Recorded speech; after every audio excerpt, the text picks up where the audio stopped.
নমস্কাৰ এই মুহূৰ্তত আহি পৰিছে ৰাতিপুৱাৰ কেইবাটাও বিগ ব্ৰেকিং নিউজ। আজি হৈছে 16 মে। গোটেই অসম তথা ভাৰতৰ বিভিন্ন প্ৰান্তৰ পৰা যুগত হৈছে কেইবাটাও গুৰুত্বপূৰ্ণ খবৰ। এনেবোৰ খবৰ নিতৌ পাই থাকিবলৈ চেনেলটি সাবস্ক্ৰাইব কৰি ভিডিঅ'টো এটা লাইক কৰিবলৈ নাপাহৰিব। আজিৰ আমাৰ প্ৰথমটো খুবেই গুৰুত্বপূৰ্ণ খবৰ হৈছে অসমবাসীৰ বাবে এটা ডাঙৰ খবৰ। বিজেপিৰ মিছন 400খন আসন হয় বন্ধুসকল, আপুনি ঠিকে শুনিছে। বিজেপি যদি 400খন আসন পায় নাথাকিব মুছলমানৰ সংৰক্ষণ। কেৱল এয়াই নহয়, জ্ঞানবাপীত হ'ব কাশী বিশ্বনাথ মন্দিৰ। লগতে কৃষ্ণ জন্মভূমিত নাথাকিব ঈদগাহ। হয় বন্ধুসকল, কৃষ্ণ জন্মভূমিত নাথাকিব ঈদগাহ এনেকুৱাকৈ মন্তব্য কৰিছে ৰাজ্যৰ মুখ্যমন্ত্ৰী ডক্টৰ হিমন্ত বিশ্ব শৰ্মাই। হয় বন্ধুসকল, আপুনি ঠিকেই শুনিছে। অসমৰ মুখ্যমন্ত্ৰী ডক্টৰ হিমন্ত বিশ্ব শৰ্মাই দিল্লীত এনেকুৱাকৈ মন্তব্য কৰিছে। লগতে কি কৈছে নিশ্চয় সম্পৰ্কে জানিব পাৰিব ভিডিঅ'টোৰ জৰিয়তে। বিজেপিয়ে 400খন আসন পালেই নাইকিয়া হ'ব জ্ঞানবাপী মছজিদ। জ্ঞানবাপী মছজিদৰ সলনি তাত থাকিব কাশী বিশ্বনাথ মন্দিৰ। মোগলে কৰি যোৱা লেতেৰা কাম চাফা কৰি যাব বিজেপিয়ে এনেকুৱাকৈ হুংকাৰ প্ৰদান কৰিছে অসমৰ মুখ্যমন্ত্ৰী ডক্টৰ হিমন্ত বিশ্ব শৰ্মাই। কৃষ্ণ জন্মভূমিত ঈদগাহৰ সলনি থাকিব পবিত্ৰ মন্দিৰ। কৃষ্ণৰ জন্মভূমিত ঈদগাহৰ সলনি থাকিব পবিত্ৰ মন্দিৰ বুলি ইয়াও মন্তব্য কৰিছে ৰাজ্যৰ মুখ্যমন্ত্ৰী ডক্টৰ হিমন্ত বিশ্ব শৰ্মাই। ভাৰতত বহু বস্তু চাফা কৰিবলগীয়া আছে বুলি এনেকুৱাকৈ মন্তব্য কৰিছে। উঠাই দিয়া হ'ব মুছলমানৰ নামত থকা সংৰক্ষণ। তাৰ সলনি সংৰক্ষণত দিয়া হ'ব ST, SC আৰু OBC। ধৰ্মৰ আধাৰত আমি কোনো পথে সংৰক্ষণ হ'বলৈ নিদিওঁ। দিল্লীত এই হুংকাৰ মুখ্যমন্ত্ৰী ডক্টৰ হিমন্ত বিশ্ব শৰ্মাৰ। হয় বন্ধুসকল, ৰাজ্যৰ মুখ্যমন্ত্ৰী ডক্টৰ হিমন্ত বিশ্ব শৰ্মাই যিটো মন্তব্য কৰিছে জনতাই কি ক'ব নিশ্চয় আপুনি কমেণ্ট কৰি জনাবলৈ নাপাহৰিব। তাৰপিছত অসমবাসী ৰাজক জনাইছে আমাৰ 2 নম্বৰটো খুবেই গুৰুত্বপূৰ্ণ খবৰ। লগতে এটা ডাঙৰ খবৰ, কাৰ অধীনত নাগৰিকত্ব পালে প্ৰথমতে 14জনকৈ হয় বন্ধুসকল অৱশেষত নাগৰিকত্ব প্ৰদান কৰিছে চৰকাৰে। প্ৰথমতে 14জনক দিয়া হৈছে ভাৰতীয় নাগৰিকৰ প্ৰমাণ পত্ৰ। কেন্দ্ৰীয় গৃহ সচিব অজয় কুমাৰ ভাল্লাই প্ৰদান কৰে এই প্ৰমাণ পত্ৰ। নতুন দিল্লীত 14জন লোকক নাগৰিকত্বৰ প্ৰমাণ পত্ৰ প্ৰদান।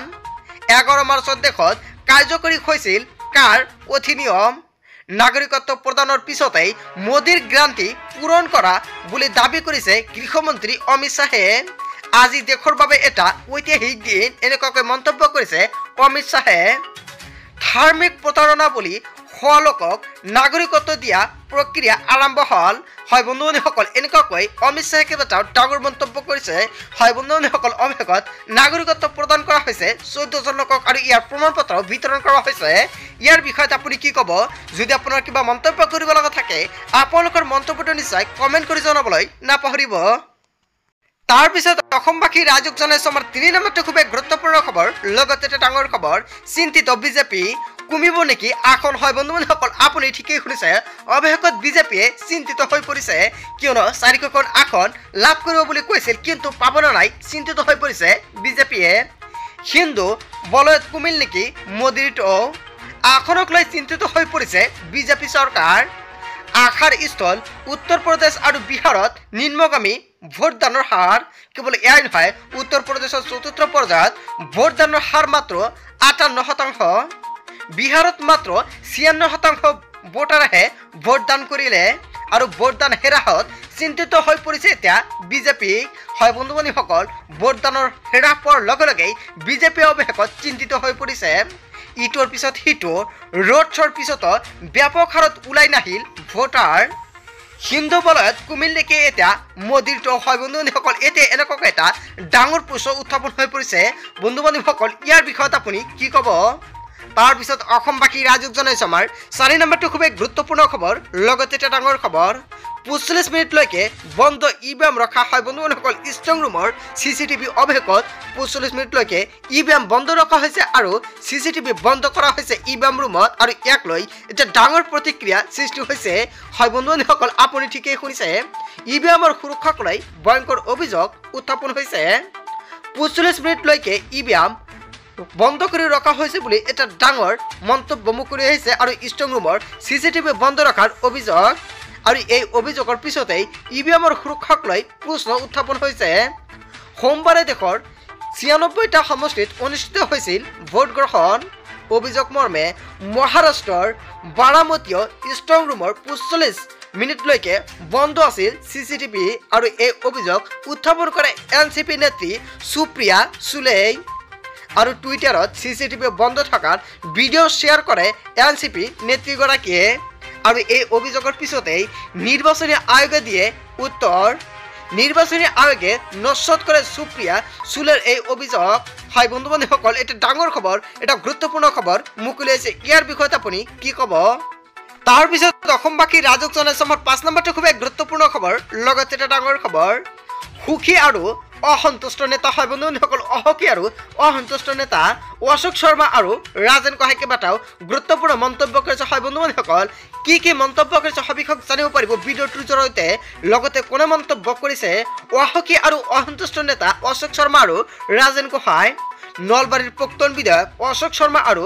সাংসদ ৰাজেন গোহাঁইক কেতিয়াও সন্তুষ্ট কৰিব নোৱাৰি ভগৱানে সন্তুষ্ট নহয় তেন্তে কেনেকৈ সন্তুষ্ট হ'ব অশোক শৰ্মা আৰু ৰাজেন গোহাঁই বিজেপিত কোনে কিমান সময় পাৰ কৰিছে ডাঙৰ কথা নহয় বিজেপিত থাকি কোনে কিমান দলক দিছে আৰু হিয়া এটা ডাঙৰ কথা হয় বন্ধুসকল বিজেপিত থাকি কোনে কিমান দলক দিছে সময় এটা ডাঙৰ কথা বুলি মন্তব্য কৰিছে মোৰ পিছফালে বিজেপি আছে বাবে মই শক্তিশালী মন্ত্ৰী মোৰ গুৰুত্ব আছে ৰাজেন গোহাঁই আৰু অশোক শৰ্মাতকেও দলৰ বাবে মই অধিক ত্যাগ স্বীকাৰ কৰিছোঁ ৰাজেন গোহাঁই অশোক শৰ্মাই বছৰত 5 পৰা 10 দিন সময় দিয়ে বিজেপিক কিন্তু মই 2015 চনৰ পৰা এতিয়ালৈকে 2024 ঘণ্টাই সময় দিছোঁ বিজেপিলৈ এনেকুৱাকৈ মন্তব্য কৰিছে 30 বছৰ পুৰণি বিজেপি নেতা ৰাজেন গোহাঁই আৰু অশোক শৰ্মাতকৈও অধিক ত্যাগ কৰিছোঁ দলীয় ত্যাগ কৰি স্বীকাৰ কৰে এনেকুৱাকৈ হয় বন্ধুসকল দলীয় ত্যাগ স্বীকাৰৰ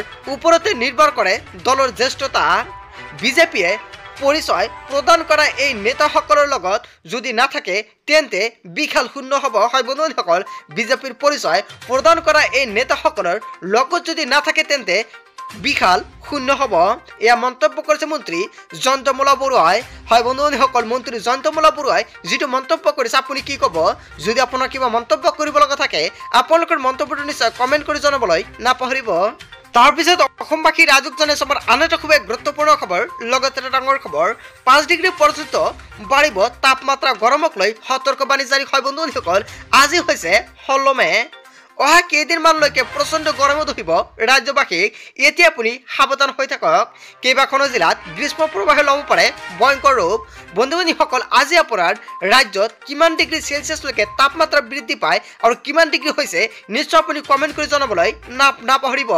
স্বাভাৱিকতকৈ 4 পৰা 5 ডিগ্ৰী বৃদ্ধি পাইছে তাপমাত্ৰা উষ্ণতা বৃদ্ধিৰ সতৰ্কতা জাৰি কৰিলে বতৰ বিজ্ঞান বিভাগে 3 পৰা 4 দিনৰ বাবে বতৰ বিজ্ঞান কেন্দ্ৰৰ বিশেষ সতৰ্কবাণী সোমবাৰৰ দিনটোতে গোসাইগাঁৱত সৰ্বোচ্চ 36.9 ডিগ্ৰী চেলচিয়াছলৈকে বতৰে এনেকুৱাকৈ ধাৰণ কৰিছিল বা এনেকুৱাকৈ তাপমাত্ৰা বৃদ্ধি হৈছিল আৰু আজি কিমান ডিগ্ৰী আপোনাৰ ৰাজ্যত বতৰে এনেকুৱাকৈ হাল সলাইছে আপোনালোকে নিশ্চয় ক'ব পাৰিছে কেইবাটাও ঠাইত বৰষুণ হৈছে আৰু কেইবাটাও ঠাইত ভয়ংকৰ হাৰত তাপমাত্ৰা কেইবাটাও হট ৱেডাৰ আপডেট আৰু কেতিয়াবা এনেকুৱাকৈ ভয়ংকৰভাৱে তাপমাত্ৰাৰ সৃষ্টি হৈছে আৰু যিটো হাৰত সম্পূৰ্ণকৈ দেখা পাইছে নিশ্চয় গুৱাহাটীৰ তাপমাত্ৰা বৰ্তমানত 35 ডিগ্ৰীলৈকে এনেকুৱাকৈ বৃদ্ধি পাইছে বন্ধুসকল আপোনাৰ ৰাজ্যত কিমান ডিগ্ৰী চেলচিয়াছলৈকে তাপমাত্ৰা আছে নিশ্চয় কমেণ্ট কৰি জনাব বন্ধুসকল গোটেই অসম তথা ভাৰতৰ বিভিন্ন প্ৰান্তৰ পৰা এইখিনি সৰু কেইটামান গুৰুত্বপূৰ্ণ খবৰ যুগুত হৈছিলে ভিডিঅ'টি ভাল লাগিলে লাইক কমেণ্ট শ্বেয়াৰ কৰিব আৰু যদি এতিয়ালৈকে চেনেলটি সাবস্ক্ৰাইব কৰা নাই তেন্তে এনেকুৱাকৈ নতুন ইনফৰ্মেটিভ তথা হেল্পফুল ভিডিঅ' পাবলৈ হ'লে